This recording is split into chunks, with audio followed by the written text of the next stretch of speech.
Je m'appelle Camille Agier, j'ai 29 ans, j'ai un travail en France, je travaille dans le marketing et je souhaitais faire une pause dans mon contrat grâce au congé de solidarité internationale. Et donc je suis volontaire au Cameroun pour un an, plus précisément à Douala.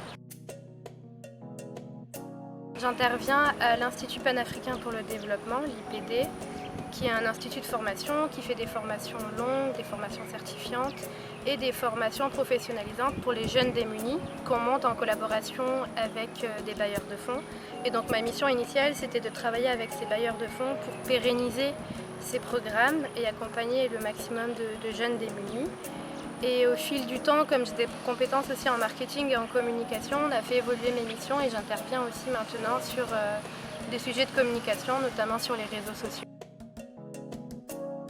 Ma première impression quand je suis arrivée au Cameroun, c'était la chaleur écrasante à la sortie de l'avion. Et sinon, ce que je trouve au Cameroun, c'est que c'est un pays qui est très complexe, qui est très divers avec beaucoup d'ethnies, des différentes religions, des différentes langues. Mais il y a une très bonne cohabitation de toutes ces différences et je trouve que c'est très intéressant.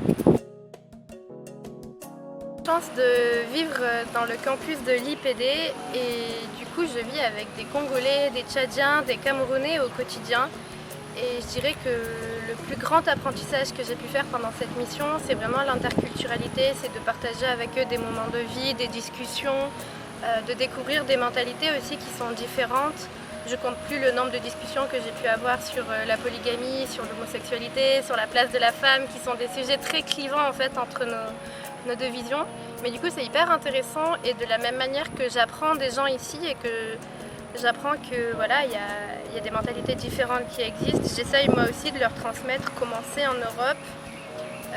Et j'essaye aussi de casser un peu les images d'idéal qu'on peut avoir ici. Et par exemple, on m'a demandé plusieurs fois si en France on cuisinait ou si on allait tous les jours au restaurant.